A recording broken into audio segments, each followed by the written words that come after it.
There's a special kind of silence that follows humiliation. Not the kind you hear in a quiet room, but the kind that rings in your ears, loud and hot, after someone strips you of dignity in front of everyone you once called family. That's what I heard the moment his mother leaned across the table, smiled sweetly at me and said, "Some women are just born barren, you know?" I was holding a glass of water. My hand didn't shake. I didn't flinch. I just blinked slowly and looked at her, like I hadn't quite heard right. But I had. Every single syllable. So had everyone else. My husband, David, didn't say a word. He just looked down at his plate, like maybe the roasted chicken was suddenly more interesting than the woman he vowed to protect. His father cleared his throat but kept eating. His sisters exchanged glances. And his mother? She just kept smiling, like she dropped nothing more than a casual comment about the weather. I swallowed slowly. "Excuse me?" I asked. She gave a soft chuckle and waved her hand.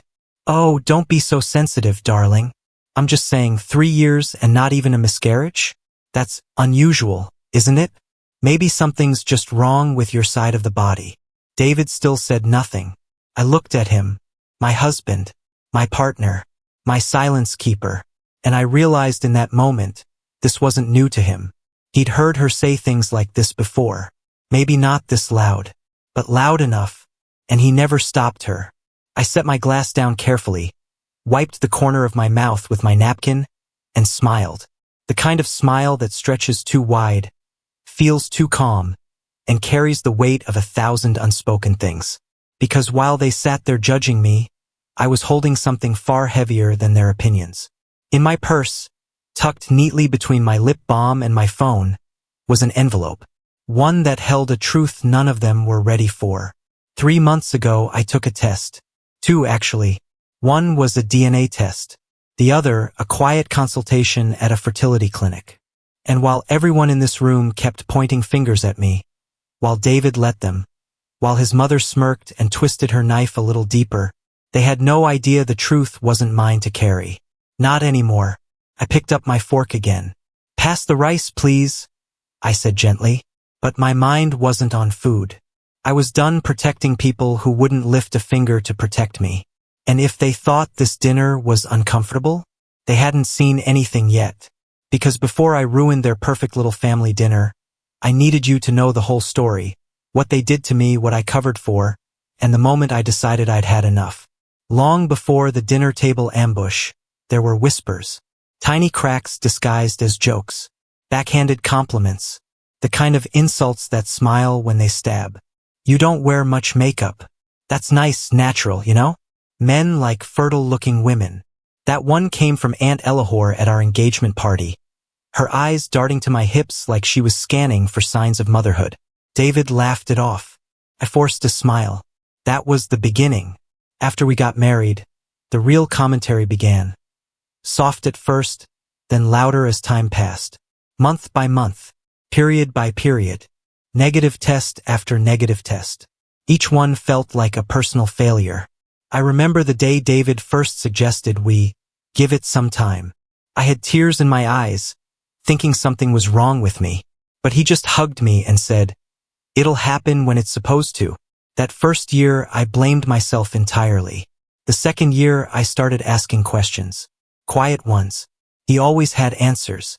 Or distractions. Or blame to hand me, gently, like a gift wrapped in guilt. "You stress too much," he said once, rubbing my shoulder. "That's probably messing with your hormones." By year 3, his mother stopped pretending. She'd wait until we were alone in the kitchen or in the hallway after Sunday service. She'd sigh and pat my shoulder like she pitied me. "I prayed for you last night," she said once, too sweetly. "I asked God to fix whatever curse is blocking your womb." The words didn't sting that time, not like they used to, because by then I knew the truth.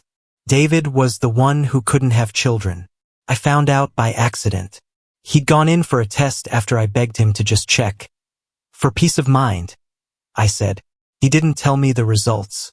But one night I found the letter, folded in his sock drawer, tucked under an old watch. Zoospermia. The word looked like gibberish at first, but Google explained it. No sperm, No chance of natural conception. I sat on the bathroom floor for an hour, just staring at it. I should have been angry. I should have screamed. But I didn't.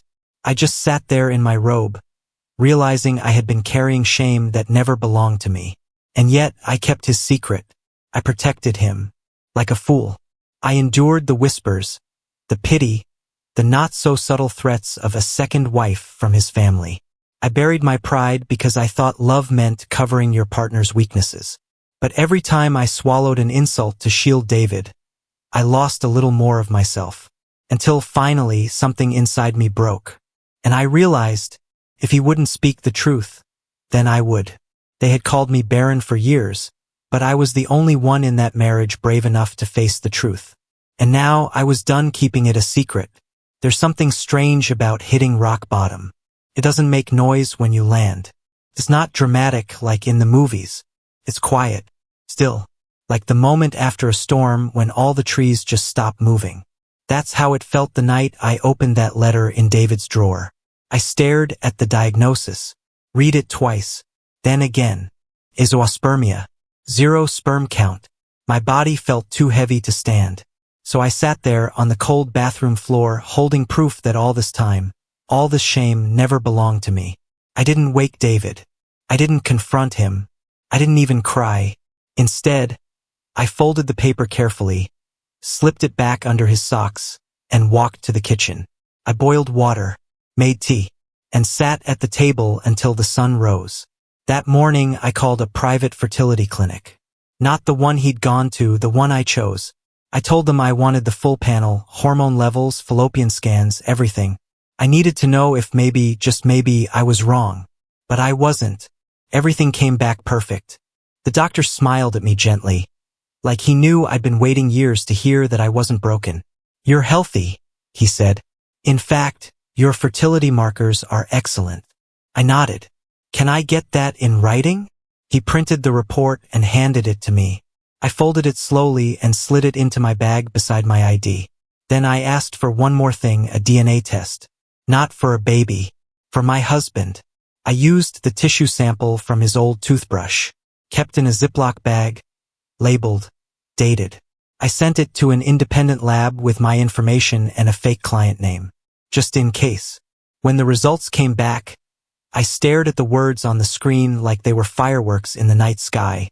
Genetic probability of biological paternity, 0%.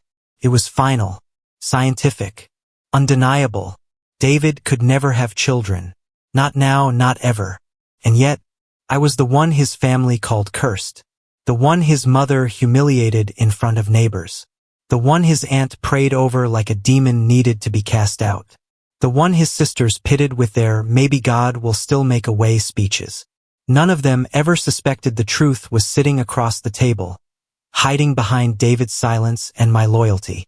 But now the silence was ending. I didn't want revenge. I didn't want drama. I just wanted the weight off my shoulders. I wanted to look into their judgmental eyes and let them feel, for once, what it's like to choke on their own lies. So I waited. The next family gathering was David's father's 60th birthday. Everyone would be there, and I would be ready. They invited me expecting cake, speeches, and polite smiles. Instead, I came bearing truth. Not shouted, but printed, signed, sealed, and impossible to deny. They say revenge is best served cold. But I wasn't serving revenge. I was serving reality. Cold, clean, and printed on official letterhead. The moment I decided to show them the truth, everything in me changed. I no longer flinched at their words. I no longer needed David's apologies. I no longer cared to be the good wife who smiled through insult after insult. I became quiet, but watchful. David didn't even notice. The night his father's birthday invitation arrived, he placed it on the counter like nothing had happened. "Big celebration. Everyone will be there," he said. I raised an eyebrow. "Even your mother?" He gave a half smile. "Of course. But let's not make it awkward. Okay?" I smiled back. "Oh, I won't." He had no idea. In the days leading up to the event, I prepared like I was going to court. I organized every paper. The DNA test, the fertility report, the doctor's letter, even a notarized affidavit from the clinic that confirmed David's diagnosis. I placed everything in a slim black folder, tied with a ribbon, not out of pettiness, out of dignity. I rehearsed my words, not loud, not dramatic, just enough. I wasn't going to shout or beg anyone to believe me. I was done performing for people who decided I was broken before they ever asked who I was. The night of the party, I wore ivory. Not flashy, not loud, just clean and simple. David wore navy. He looked proud, like we were still some happily married couple. He didn't notice I barely spoke in the car, or that I clutched my purse like it held something sacred. The hall was full of people. Laughter, champagne. His family moved like royalty, all polite smiles and judgment disguised as jokes. Denise spotted me from across the room. She walked over, arms wide, wearing that same sugary smile that always left a bitter aftertaste. "You look rested," she said. "I suppose doing nothing must be good for the skin." I laughed softly. "Rest has done me wonders, actually. Speaking of which, I brought something I've been resting on for quite some time." She blinked. "What's that?" I held up my purse and smiled. "Patience." Her face twitched just slightly, enough to satisfy me. Dinner was served around 7. Speeches began at 8. By 8:15, the room was full. Everyone seated, eating, talking, clinking glasses. I waited for a lull, that sweet pause after laughter, when everyone takes a breath. Then I stood, calm, quiet. "Sorry to interrupt," I said, lifting my glass. "Before we toast to another year of life, I'd like to share something I've kept buried for far too long." The room hushed. David looked up, confused. His mother froze mid-bite. I reached into my purse and pulled out the black folder. "I've been called many things in this family," I began. "But there's one title I won't carry anymore, and that's Barren." What I said next didn't just silence the room. It shattered the pedestal they built for him, and exposed the secret he prayed I'd never tell. The sound of my voice cut through the room like glass. No one moved. No one breathed. David's fork hovered in midair, frozen between plate and mouth. His mother clutched her wine glass, her fingers tense and white. Across the table, his eldest sister stared at me like she'd just seen a ghost rise from a grave she helped bury. I laid the folder on the table. Then I opened it.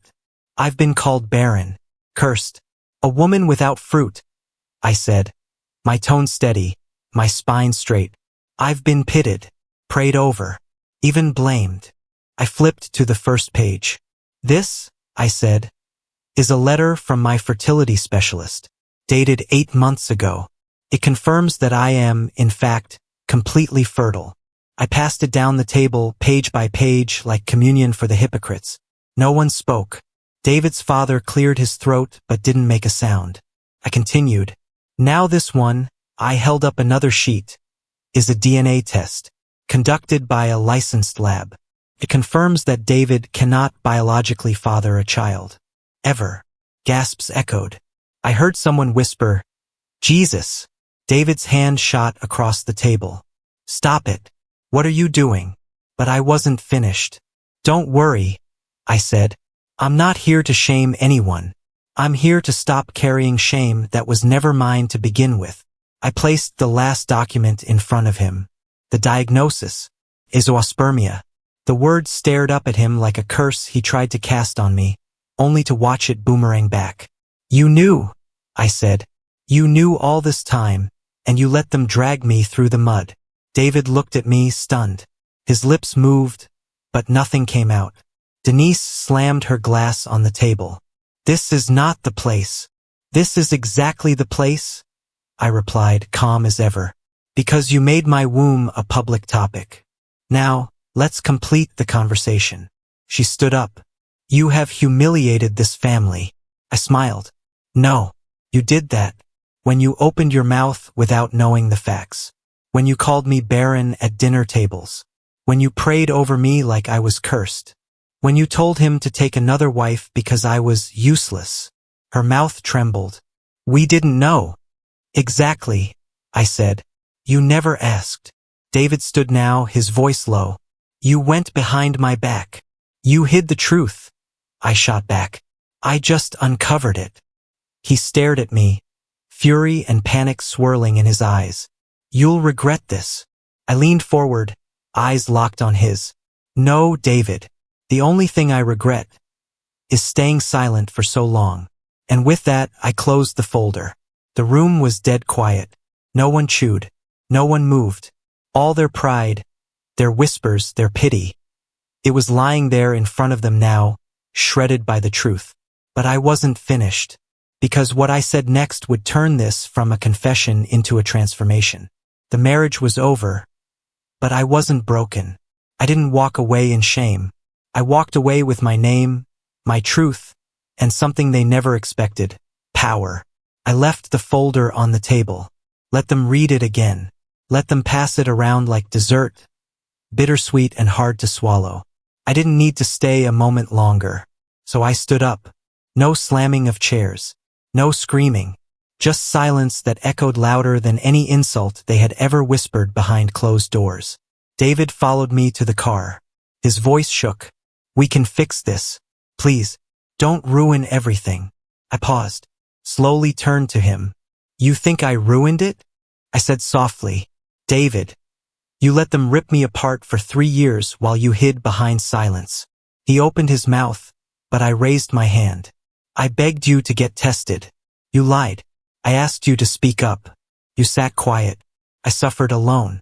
And you stood there. He looked at me like he didn't recognize the woman standing in front of him. He was right. I wasn't the same. I'm not staying, I said.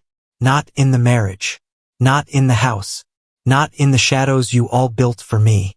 His eyes brimmed with tears. But I walked away. And this time no one called me back. A month later, I filed for divorce.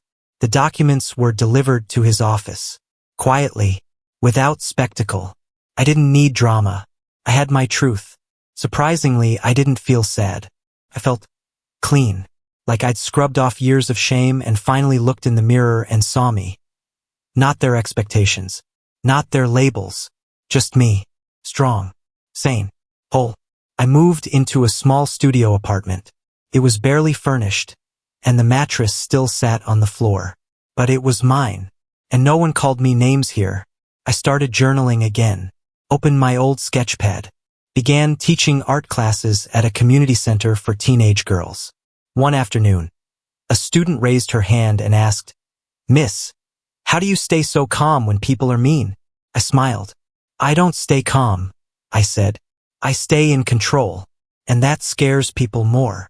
They laughed, but I meant it. Weeks later, someone sent me a video from David's mother's church. She was on stage trying to lead prayer, but no one was listening. Whispers filled the pews. She's the one who called her daughter-in-law Barren, right? Turned out it was her son.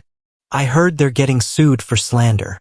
I turned off the clip, not because I wasn't interested, but because I didn't need to watch them crumble. I was too busy building.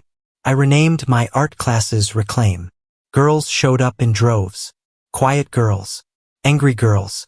Girls told they were too loud, too soft, too much, too little. I gave them brushes, clay, color, voice. And when I sat alone at night, tea in hand, music playing softly, I didn't feel bitterness. I felt peace. Because I never needed their validation. What I needed was already inside me. I just had to burn through the lies to find it. Now I live truthfully, speak boldly, and love deeply. Even if it's just myself for now. They called me barren. But the truth? I was full the whole time. Just not with what they expected. If you enjoyed this story, please like and subscribe and don't forget to turn on the notification bell. Thank you. We hope to see you in our next video.